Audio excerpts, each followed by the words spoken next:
जय हिंद दोस्तों, आप सभी का स्वागत है हमारे इस सेशन में। तो आज का जो सेशन है वो हमारा बायोलॉजी का ये ब्लड है। तो ब्लड एक इम्पोर्टेंट जो है टॉपिक है और इससे जो भी क्वेश्चन बनेंगे वो आपको हम आज कराएंगे, है ना। तो चलिए देखते हैं कि ब्लड वास्तव में है क्या, है ना। तो ब्लड देखिए, ब्लड एक प्रकार का जो है वो ऊतक है ना, जो मानव शरीर का सबसे जो सॉफ्ट टिश्यू कहिए तो ब्लड होता है ना। तो ब्लड का एक्चुअल परिभाषा अगर मैं बताऊं तो ये होता है कि रक्त एक प्रकार का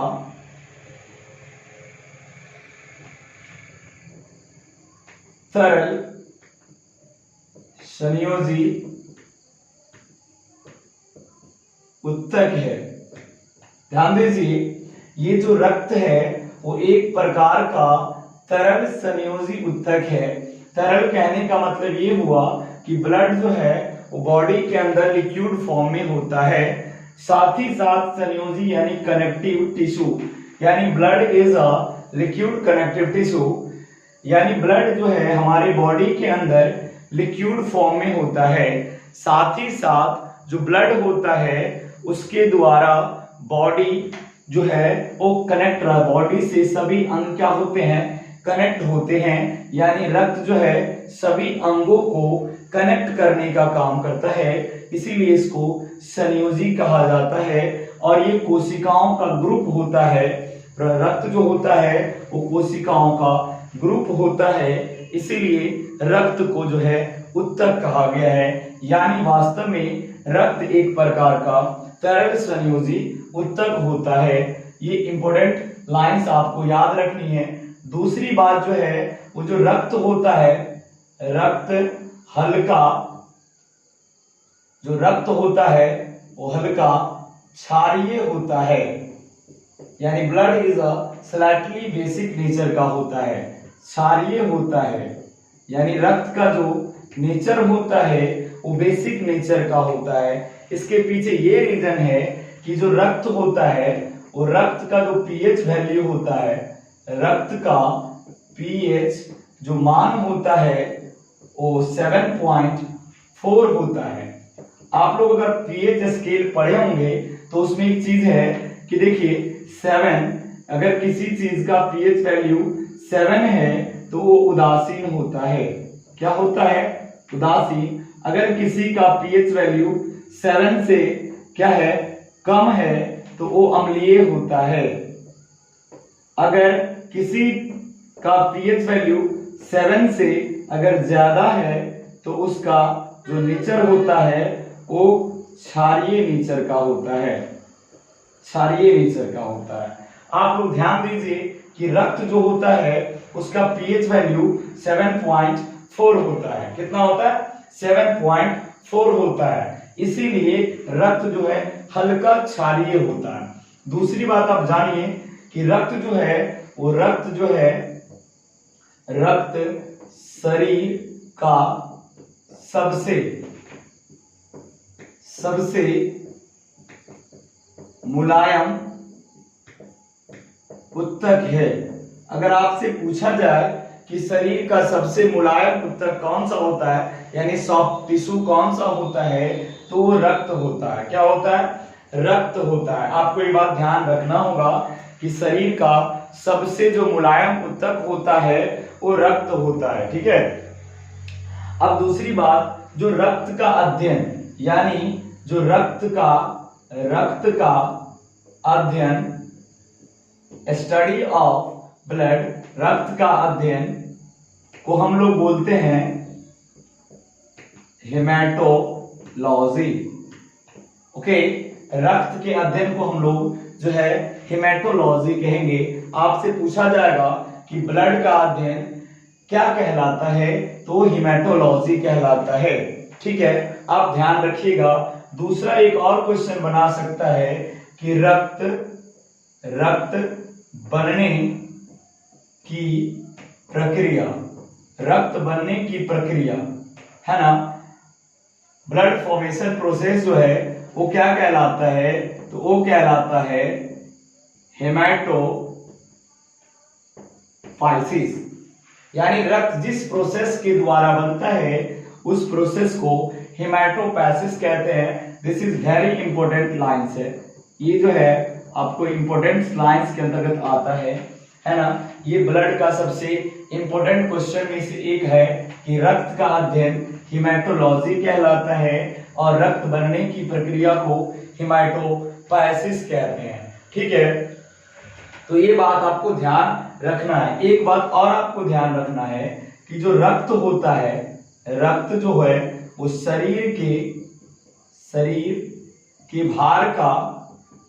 भार का 7 से 8% होता है। रक्त जो होता है वो शरीर के भार का 7 से 8% होता है। आप ये भी ध्यान रखिएगा कि रक्त जो है वो शरीर के भार का 7 से 8% होता है। मान लिया जाए किसी मनुष्य का, है ना, किसी व्यक्ति का भार अगर 40 केजी है, 40 केजी है। देखिए ये बात ध्यान रखिए, फीमेल का है और ये मेल का परसेंटेज है। ध्यान रखिएगा कि फीमेल की बॉडी में जो ब्लड होता है वो 7% होता है टोटल बॉडी वेट का, और जो मेंस होता है उसमें जो ब्लड होता है वो टोटल बॉडी वेट का 8% होता है। मान लो कोई व्यक्ति है, उसके बॉडी का भार 40 केजी है, तो उसमें कितना ब्लड होगा? तो 40 गुने 8/100 अगर आप कर दे रहे हैं तो ये 0 से 0 कट जाएगा, 800 का 32/10। तो इसको अगर लिखिएगा 3.2 जो है वो लीटर इसमें ब्लड होगा। कितना होगा? 3.2 लीटर के आसपास इसमें ब्लड होगा। आप इस बात को पूरी तरीके से ध्यान में रखेंगे कि जो ब्लड होता है वो टोटल बॉडी वेट का 7 to 8% होता है। 7 जो है वो फीमेल बॉडी वेट का है और जो मेल में होता है वो टोटल बॉडी वेट का 8% होता है। ठीक है, इतनी बात अगर आप लोग को समझ में आया हो तो कमेंट सेक्शन में आप लोग एस लिखिए, है ना। आगे हम बात करेंगे, एक कुछ और क्वेश्चन की बात करेंगे कि अगर मैं ब्लड को बात करूं, ब्लड बैंक से कुछ रिलेटेड क्वेश्चन आता है। ठीक है, एक और मैं बताऊं कि जो ब्लड बनता है ना, ये ब्लड की बात करूं, अगर ब्लड बैंक की बात करूं, ब्लड बैंक की अगर मैं बात करूं तो ब्लड बैंक किसको कहा जाता है? बॉडी का ब्लड बैंक। तो बॉडी का ब्लड बैंक जो है स्प्लीन को कहा जाता है, प्लीहा को कहा जाता है, प्लीहा को कहा जाता है।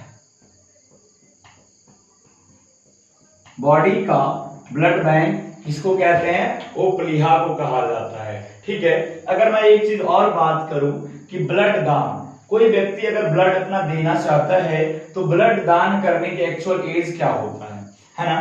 तो ब्लड जो है वो ब्लड दान करने का जो उम्र होता है, करने का जो उम्र होता है वो लगभग आपको 25 वर्ष होना चाहिए, 25 वर्ष होना चाहिए। अगर कोई व्यक्ति ब्लड देना चाहता है तो उसका उम्र कम से कम कितना होना चाहिए? 25 साल होना चाहिए। ये बायोलॉजिकल जो है टर्म में ये 25 वर्ष उसका ब्लड जो है जो एज होना चाहिए। ठीक है, साथ ही साथ अगर ब्लड दान करना है तो ब्लड दान करने के लिए बॉडी वेट, है ना, ब्लड जो है वो ब्लड दान करने के लिए शरीर का जो वजन होना चाहिए, शरीर का जो वजन होना चाहिए, वजन 50 to 55 केजी होना चाहिए। कितना होना चाहिए? 50 से 55 केजी होना चाहिए। ठीक है, दूसरी बात अगर मैं बात करूं कि जो ब्लड दान कितना किया जा सकता है, आप कितना किसी को ब्लड दे सकते हैं। अगर कोई व्यक्ति ब्लड देना चाहता है तो अपने बॉडी में जितना ब्लड है उसका कितना हिस्सा वो दान कर सकता है ताकि उसके बॉडी पे किसी तरह का जो है प्रभाव ना पड़े, है ना। तो ब्लड जो है आप अपने बॉडी का कितना प्रतिशत दान कर सकते हैं, तो उससे क्वेश्चन पूछा जाएगा, है ना। तो जो है ब्लड दान जो है वो 10% ब्लड जो है 10% जो ब्लड है ब्लड दान किया जा सकता है, दान किया जाता है।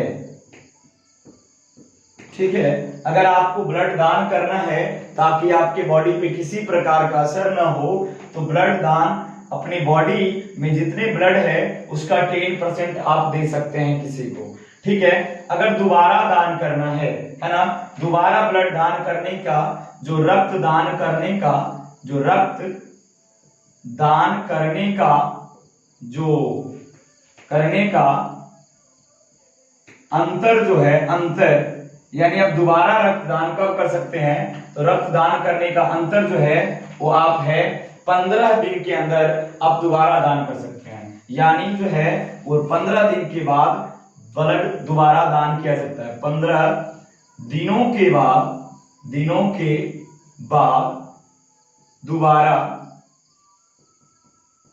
ब्लड दान किया जा सकता है, दान किया जा सकता है। ठीक है, कोई व्यक्ति ब्लड दान किया वो दोबारा दान करना चाहेगा तो ब्लड दान करने का जो अंतर होना चाहिए वो होना चाहिए 15 दिनों का, है ना। 15 दिन के बाद है व्यक्ति दोबारा अपना ब्लड दान कर सकता है। ठीक है, ये बात आप ध्यान में रखिएगा। दूसरी बात और जान लीजिए, जो ब्लड बनने में है ना, यानी ब्लड बनने में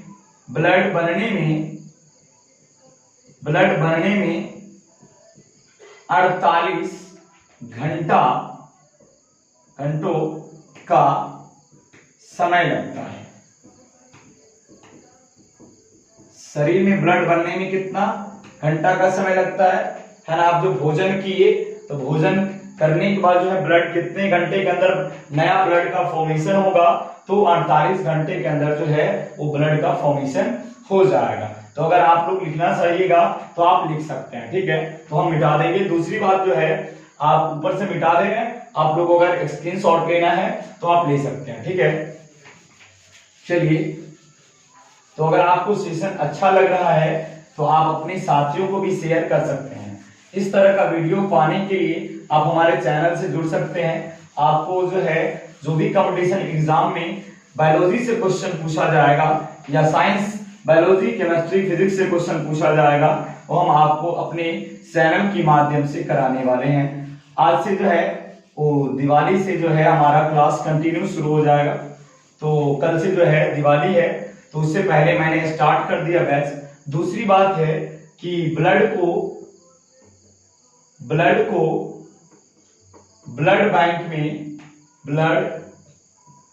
बैंक में है ना तरल नाइट्रोजन में -40 डिग्री सेंटीग्रेड पर रखा जाता है।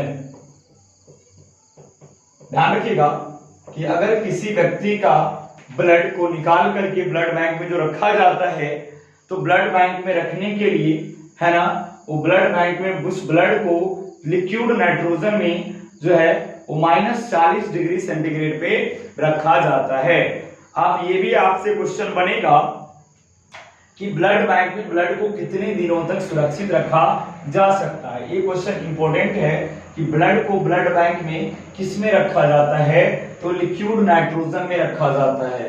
कितने डिग्री टेम्परेचर पे, -40 डिग्री टेम्परेचर पे। ठीक है, दूसरा क्वेश्चन मैं बात करूं कि जो है ब्लड बैंक में ब्लड को है ना ब्लड बैंक में ब्लड को जो है वो आपको 48 दिनों तक, कितने दिनों तक, 48 दिनों तक सुरक्षित रखा जा सकता है। ये भी क्वेश्चन कई बार एग्जाम में आ चुका है कि ब्लड बैंक में ब्लड को कितने दिनों तक सुरक्षित रखा जा सकता है। तो मैं आपको बता दूं, ये बेसिक इंफॉर्मेशन ऑफ ब्लड ये ब्लड का बेसिक इंफॉर्मेशन था। इससे आगे हम पढ़ेंगे कि कंपोनेंट्स ऑफ ब्लड, है ना, ब्लड में कौन कौन से कंपोनेंट पाए जाते हैं। तो आप लोग को ये बेसिक इंफॉर्मेशन यहाँ तक कंप्लीट होता है। ये जो मैंने बताया वो ब्लड का बेसिक इंफॉर्मेशन था, है ना। इससे आगे हम चलते हैं कि कंपोनेंट्स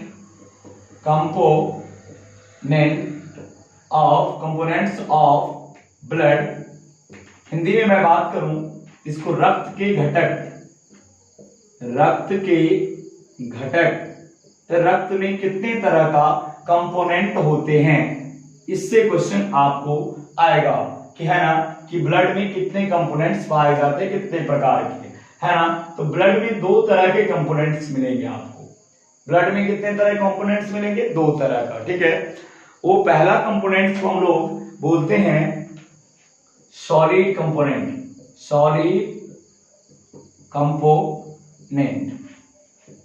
हिंदी में जो है उसको ठोस घटक कहते हैं, ठोस घटक, है ना। दूसरा जो कंपोनेंट है वो है लिक्विड कंपोनेंट, है ना। इसको तरल घटक कहा जाता है, तरल घटक के नाम से जानते हैं, ठीक है। तो ब्लड में 2 तरह के कंपोनेंट्स पाए जाते हैं, वो आपको solid components and liquid components, ठीक है। तो सॉलिड कंपोनेंट्स जो होता है वो टोटल ब्लड का 45% होता है, एंड जो लिक्विड कंपोनेंट्स होता है वो 100% में से 45 हटा दीजिए तो 55%, ओके। यानी जो रक्त में कंपोनेंट्स होते हैं, है ना, solid component and liquid components जो होता है वो solid component 45% and liquid components जो होता है वो 55% होता है ना। अगर मैं सॉलिड कंपोनेंट की बात करूं, सॉलिड कंपोनेंट्स की बात करूं, ठोस घटक का, तो जो रक्त का जो ठोस घटक होता है, ठोस घटक को रक्त कणिका के नाम से जानते हैं, कणिका के नाम से जाना जाता है। ब्लड कॉर्पसेल्स, है ना, solid components of blood, that is called blood, जो रक्त कणिका, है ना, ब्लड, जो ब्लड का जो सॉलिड कंपोनेंट होता है उसको रक्त कणिका कहा जाता है, ठीक है।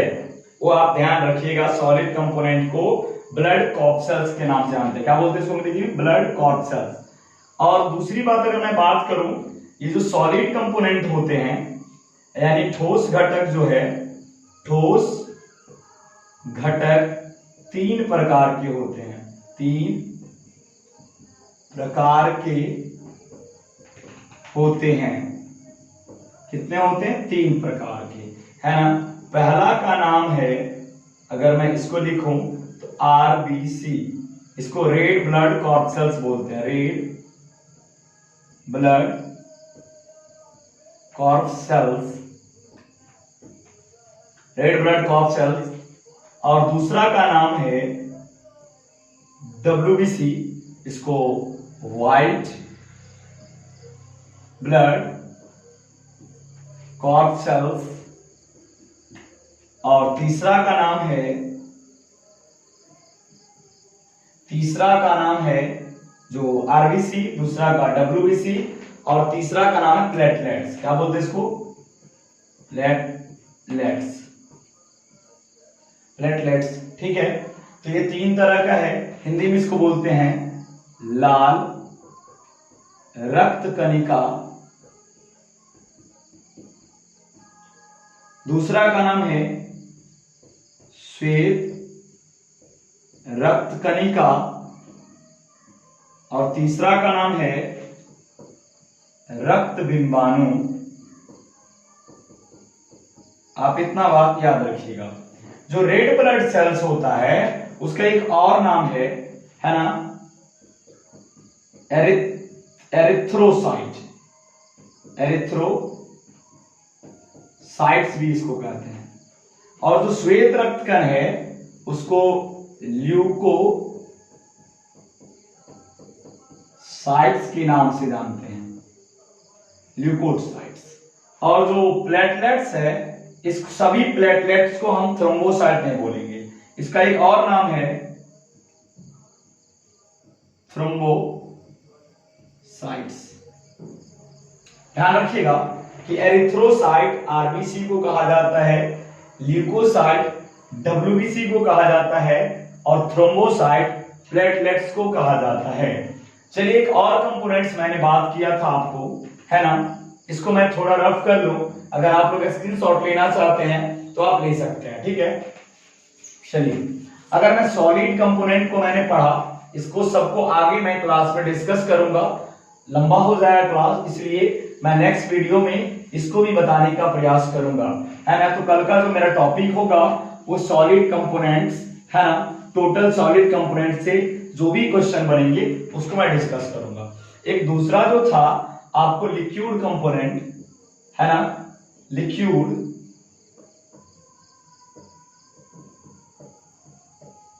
कंपोनेंट्स, इसको जो है हम लोग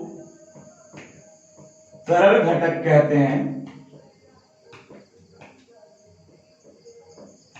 ठीक है। इसको क्या बोलते हैं? तरल घटक, है ना, तरल घटक। तरल घटक को जो है वो रक्त का जो तरल घटक होता है, रक्त के तरल घटक को जो लिक्विड कंपोनेंट्स होता है उसको रक्त प्लाज्मा,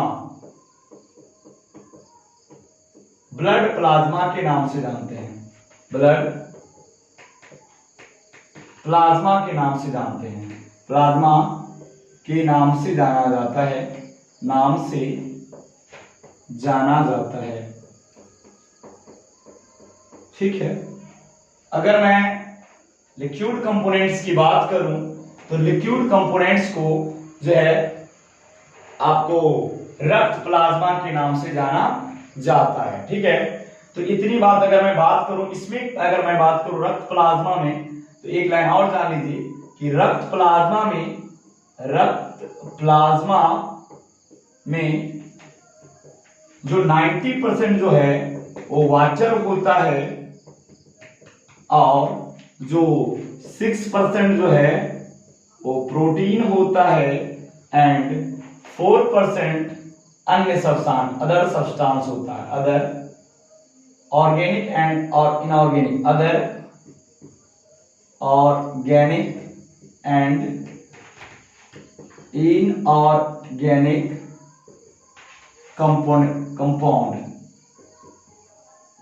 कंपाउंड होते हैं।